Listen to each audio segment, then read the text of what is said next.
Diego's land is Andalusia. In this southernmost region of Spain, under a brilliant sun and sky, olive trees and vineyards have thrived for thousands of years.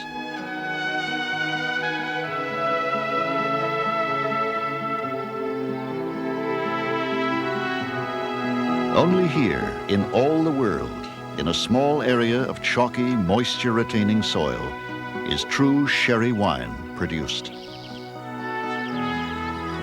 In 1730, a French farmer founded a sherry dynasty in the town of Jerez de la Frontera. Today, the heirs of Pedro Domecq are the second largest producers of sherry in the world, part of an elite referred to as sherry barons.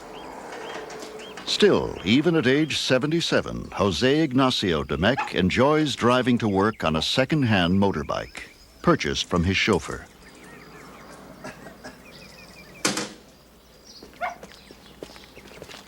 At the manor house that overlooks some of the Domecq vineyards, he meets his eldest son.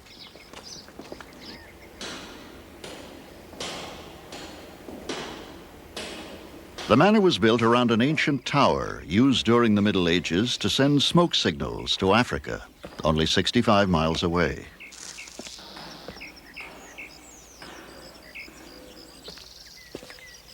It provides a vantage point from which the Domecqs can confer about the 4,300 acres of vineyards they cultivate here. One day, the younger Jose Ignacio will take control of their wine and brandy empire in Spain and the Americas.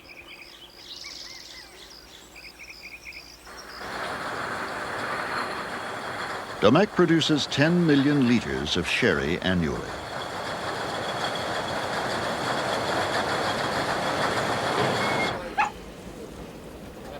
The most vital element in creating a distinctive sherry is the human factor, specifically the human nose.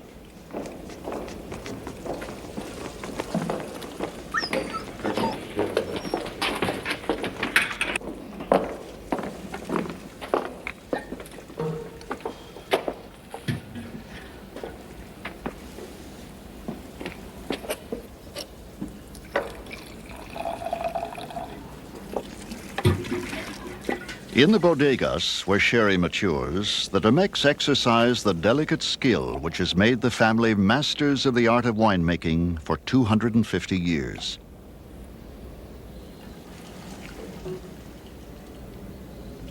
We maintain our standardization of quality throughout the different generations.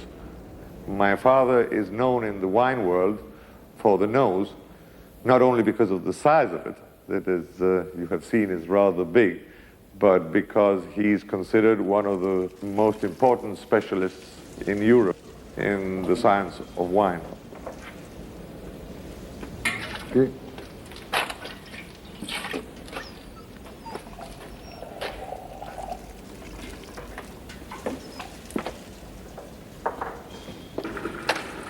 The unique quality of sherry derives from the Solera system.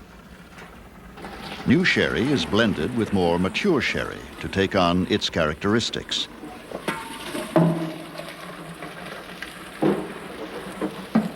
Fortified with grape brandy and repeatedly blended, it ages in oak casks until it reaches maturity.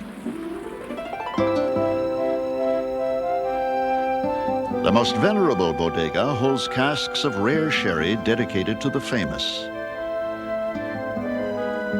Among them is one once reserved for George IV, King of England. A cask was dedicated to Napoleon in 1812. And after the Battle of Trafalgar, Admiral Lord Nelson's body was shipped to England perfectly preserved in a cask of brandy and sherry.